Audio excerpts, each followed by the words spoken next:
Ugh, that feeling, when you're stuck in a system that just makes you want to scream, like, why is this so hard? Yeah, it can be incredibly frustrating. It really can. And it can be anything, right? Like a clunky process at work or just like the way you organize your kitchen.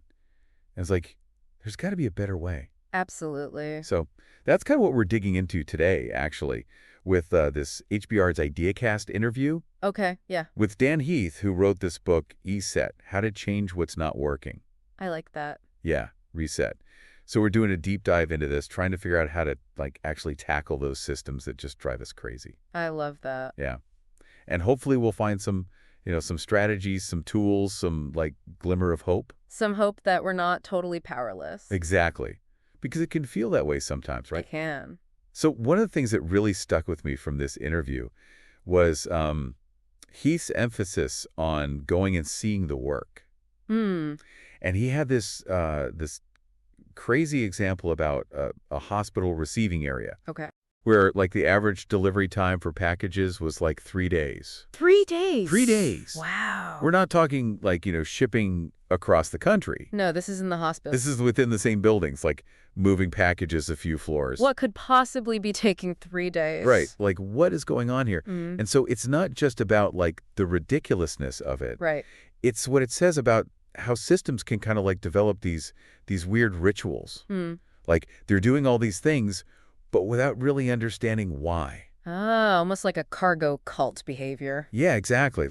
We're doing this because that's how it always been done. Right, right. We lost track of the original purpose. Exactly. So in this case, the purpose was to get, critical supplies. Yeah, to the people who need them. To the nurses, to the patients. Right. But they were so focused on the process of, sorting and delivering the packages. The process took over. It totally took over. And it just created this massive bottleneck. And it sounds like they were stuck in these batch processes. They were waiting until they had this giant mountain of packages before they would scan them and sort them. And you think that's efficient, but you think it's efficient. In reality, it's the opposite. It just creates this log jam. It's waiting till your laundry hamper is overflowing before you do a wash. Oh, that's a great analogy. I'm just going to, wait till I have a huge load. Right. But then it just becomes this monumental task. Yeah, you keep putting it off. You keep putting it off ugh. And just like the laundry, it's the same with those packages. Yes. It's the delays, the frustration, it ripples through the whole system. Right. It affects everything else. And it's why are we doing this to ourselves? Exactly. The good news is once they actually went and saw the work. Yeah. They actually observed what was happening. They went to the source of the problem. Yeah, they were able to make these significant improvements within weeks. Wow, that's amazing. Just by observing and understanding the process. I know. It's sometimes it's not about these massive overhauls. Right. It's about finding that little tweak. That leverage point. Yeah, that leverage point that just unlocks the whole thing. That's so powerful. It is. And honestly, I'm already sweating a little bit thinking about how many systems in my own life could benefit from this? Oh, I'm sure we all have them. but before we get too excited about solutions, yeah. Heath actually reminds us hey, hold on a second. Okay. We've got to make sure we're actually solving the right problem in the first place. That's a good point. It's easy to get ahead of ourselves. It is. And so he introduces this idea of the goal of the goal. The goal of the goal. Yeah. Have you heard of this? I'm not sure I have. So it's this idea that we get so fixated on hitting a certain metric that we forget the why behind it. The bigger picture. Yeah, the bigger picture. What are we actually trying to achieve here? Right. So the measure becomes the target. Yes. And he uses this this funny anecdote about this guy who buys a Ram truck. Oh, okay. And then he gets bombarded with all these survey requests.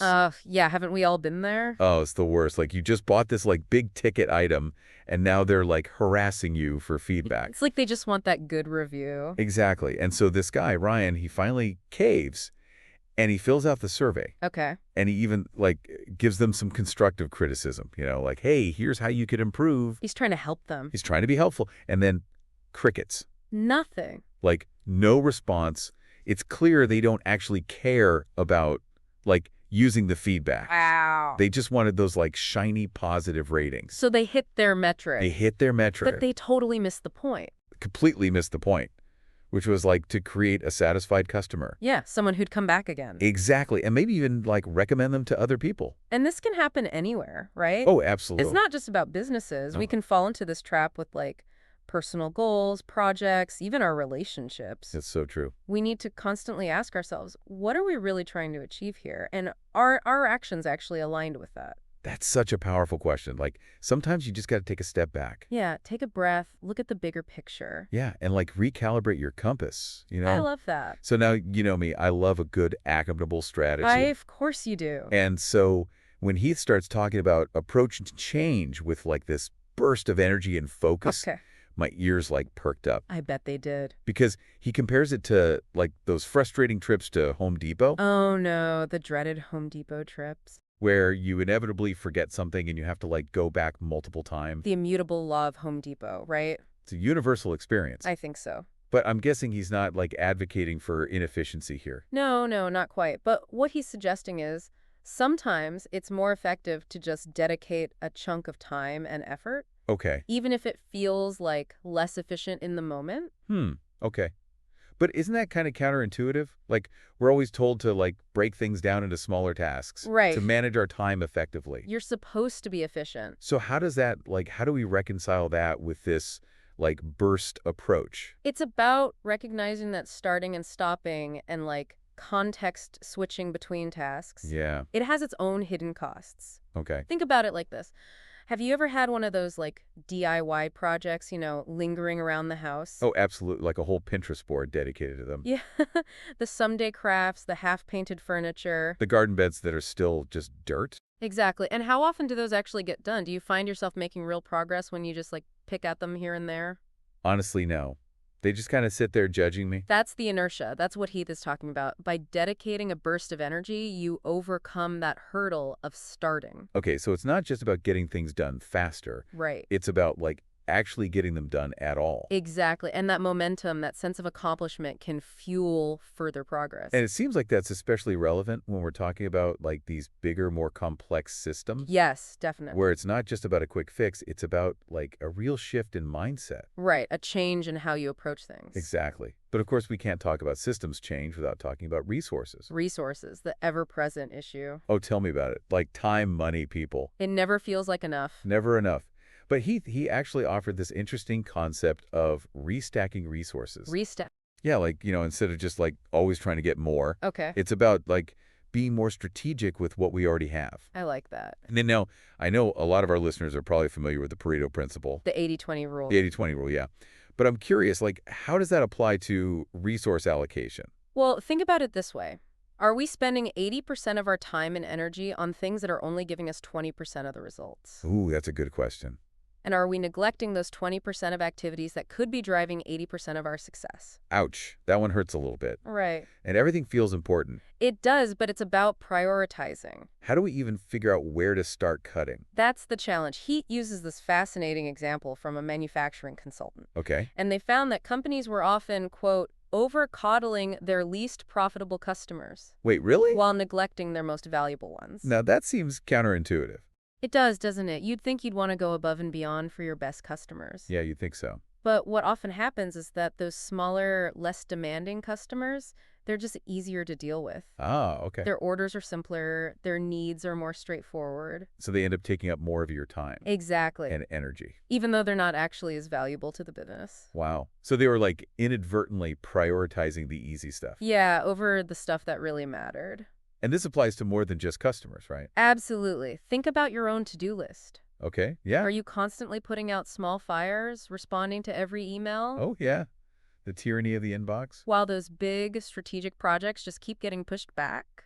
Oh, man, this is getting a little too real. I know, right? But it's exciting, too. Think of the potential. Yeah, it is exciting. So it's not necessarily about having more time or money. No, it's about using what you have more effectively. It's about choosing what to focus on. Exactly, identifying those high-impact activities. And giving them the attention they deserve. Exactly. Okay, so we've got this go and see approach to figure out the problem. Right. Goal of the goal to make sure we're solving the right thing. Yes. And this, like, restacking resources to make sure we're maximizing our impact. It's a good framework. It is. But even when we know what to change, the how can be a whole other challenge. Oh, yeah. especially when it comes to people. People, the wild card. Because even the most brilliant ideas will fail if you can't get people on board. Right. Change is hard. People resist it. So how do we overcome that resistance and get people to, like, buy into these new ideas? Well, Heath actually challenges the traditional buy-in approach. Oh, does he? Yeah, he thinks it can feel too forceful. Okay. Like you're trying to shove people into a box they don't want to be in. Yeah, I can see that. Instead, he advocates for finding that sweet spot. Sweet spot. I like that. Where the actions needed for change intersect with what people already desire. Oh, so you're not just dictating the solution. No, you're inviting people to be part of the process. So it's more collaborative. Exactly. You're acknowledging their expertise. You're tapping into their motivation. It's like you're saying, hey, we're all in this together. Exactly. Let's figure out how to make this work for everyone. And when people feel like they have a voice, they're more likely to embrace it. Right, even if it's not perfect. It's that sense of ownership, right? Exactly. It's not imposed on them. They helped shape it. But let's be realistic. Not everyone is going to love every change. What about those people who just dig in their heels and resist? Heath acknowledges that resistance is inevitable. It's going to happen. He cites the 20-60-20 rule. Okay, I'm not familiar with that one. What's that? It suggests that in any change, you'll have roughly 20% who are enthusiastic supporters, Okay. 20% who are staunchly opposed, Okay, so the extremes. and then the remaining 60% are somewhere in between. Ah, so the middle 60% is where the real battle is fought. Precisely. And Heath offers some strategies for winning over those fence-sitters. I'm all here. And even mitigating the impact of those who are just dead set against it. One approach he calls bartering. Bartering. Like trading baseball cards. How does that work with organizational change? It's about recognizing that some people will be negatively impacted. Okay. And offering concessions or sweeteners to ease the transition. So acknowledging that this might not be ideal for everyone. Right. And finding ways to make it less painful. That takes some serious diplomacy skills, I bet. It does. It's about compromise. Addressing concerns, but still moving forward. Exactly. Another strategy he suggests is role adjustment. Role adjustment. This is about finding ways to align people's roles with their preferences, Okay. even if the overall direction isn't their favorite. So if someone hates the new process, but loves data analysis, you find a way to incorporate their data skills. Exactly. You tap into their strengths and interests. Give them a win, even if the bigger picture isn't their thing. Exactly. Now, all this sounds great in theory, but I think a lot of us have been in situations where no matter what you do, Yeah. there are just some people who are resistant. Like, it's almost ideological. It can be. They're just not going to budge. That's where the power of tangible progress comes in. Okay. Heath argues that nothing is more persuasive than seeing the change actually working. It's like seeing is believing. Exactly. It creates this positive feedback loop, Early wins generate momentum, which leads to more buy-in. which fuels further progress. It's like a snowball effect. Exactly. But even with all these strategies, it can still feel overwhelming, especially when you're not in a position of authority. Right, like what about those of us who aren't CEOs or department heads? Yeah, Can we still influence change within our organizations? absolutely. Heath argues that anyone can be a change agent, Really? regardless of their title. He emphasizes the importance of selling the problem. Selling the problem. Yeah, before you try to sell the solution. Okay, see, I've always thought of myself as like a solutions person, Right. Like, let's just fix it. Yeah, action-oriented. But tell me more about this selling the problem idea. Okay, so he uses this example of a paper manufacturer, and they were shutting down their main machine every day at lunchtime. Every day. Every day. Why? Well, they'd been doing it for years. And the original reason, something about a safety regulation, it wasn't even relevant anymore. Wait, so they were losing like an hour of production Every single day. for no reason. Just because that's how they'd always done it. That's crazy. It is crazy, right? But it just shows how easy it is to get stuck in these routines. Yeah. The cargo cult thing. Exactly. We're just doing it because that's how it's always been done. We don't even think about it. So it's not about coming in with the answer. It's about like getting people to see the problem first. Yeah, you're raising awareness. Like making them see it with fresh eyes. Exactly. You're planting that seed of curiosity. Like, why are we doing it this way? Exactly. Like, when you suddenly realize you've been calling your shoes the wrong way your whole life? Oh, yeah. And there's a much easier way. Yeah, you just needed someone to point it out. And often, that's all it takes. Just that little nudge. Yeah, to get people thinking differently. Man, this is making me think about, like, all the little inefficiencies in my own workday. Oh, I'm sure there are plenty. The things that are just like, well, that's how we do it here. Now I'm starting to see them as, like, opportunity. That's the power of a fresh perspective. Yeah, it's exciting. It's not about complaining. It's about, like, sparking curiosity. Exactly. Like, inviting people to find a better way together. I love that. Okay, I'm feeling inspired. But, you know, gotta be realistic too. We've talked about a lot of strategies, but change is hard. And there are going to be setbacks, right? Of course there will be. Like times when I just want to give up. So how do I stay motivated? Well, that's where it's so important to connect back to the why. But why? Like that bigger vision. Why do these changes matter? What impact are you trying to create? So hold on to that sense of purpose. Even when things get tough. Yeah, even when you're in the weeds. Exactly. It's not always about the destination. It's about the journey. Ooh, I like that. There will be bumps, but if you focus on the why. Those bumps become stepping stones. Exactly. Man, this has been such an eye-opening deep dive. I feel like I've been given like this whole new toolkit, you know? I'm glad to hear that. Not just for surviving, but for thriving. That's what we want.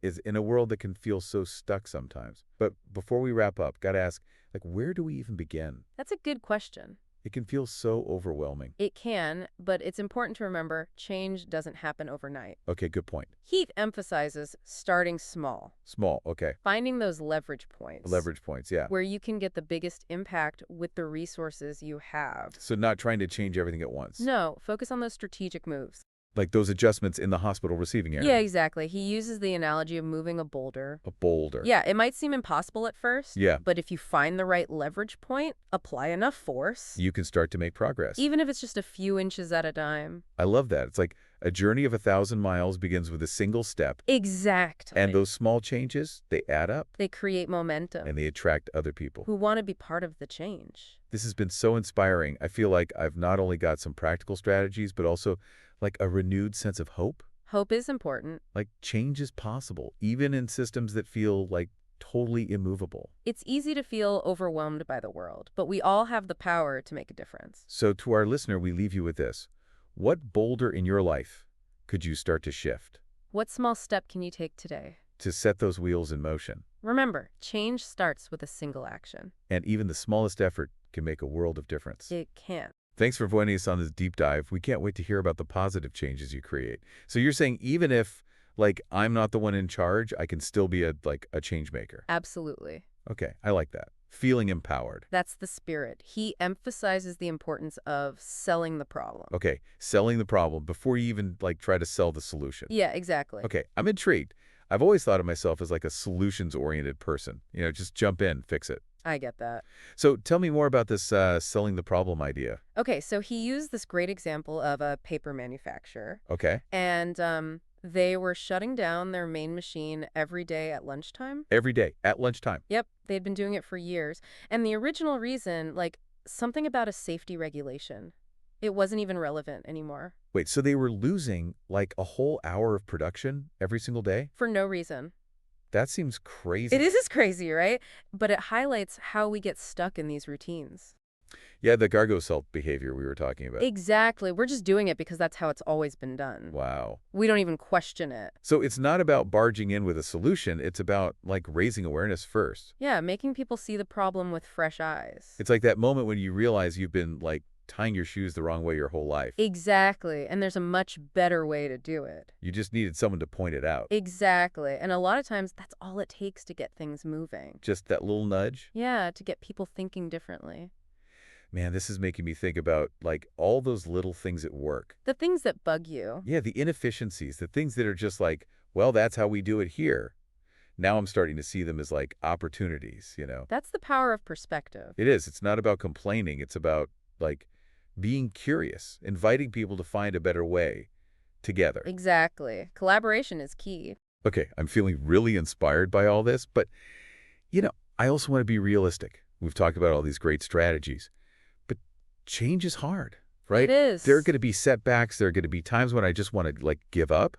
So how do I stay motivated? How do I keep pushing forward when things get tough? That's where it's so important to remember the why. The why, okay. That bigger picture we were talking about. Why are you doing this? What impact do you want to have? So even when it gets hard, I got to hold on to that sense of purpose. Exactly. It's not always about the destination. It's about the journey. There will be bumps along the road, but if you keep your eyes on the why. Those bumps become stepping stones. I like that. It's a good way to think about it. Man, this has been such an eye-opening deep dive. I feel like I've been given a whole new set of tools, not just for surviving, but for, thriving in a world that can feel so stuck. I know what you mean.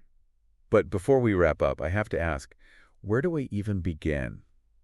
It can feel so overwhelming. It can. It's important to remember change doesn't happen overnight. Heath really emphasizes starting small. Small, okay. Finding those leverage points, the places where you can have the biggest impact with the resources you already have. So not trying to, like, boil the ocean, change everything at once. Wait, focus on those strategic moves. Remember the hospital receiving area? Yeah, little tweaks, big impact. Exactly. He actually uses this analogy of moving a boulder. A boulder, okay. Which, might seem impossible. Yeah, I'm not very strong. But if you find the right leverage point and apply enough force in the right direction... You can make progress, even if it's just a little bit at a time. Exactly. I love that analogy. It's like a journey of 1,000 miles begins with a single step. And as those small changes add up, they create momentum. They attract other people who want to be part of that positive change. This has been so inspiring. I feel like I've not only learned some really practical strategies, but also, like, I have this renewed sense of hope. Hope is powerful. It is. Like, real change is possible, even in systems that feel, like, totally immovable. It's easy to feel overwhelmed, but we all have the power to make a difference. So, to our listener, we leave you with this. What boulder in your life could you start to shift? What small step can you take today to get things moving? Remember, change starts with a single action. Even the smallest effort can make a world of difference. Thanks for joining us on this deep dive. We can't wait to hear about the positive changes you create in your own world.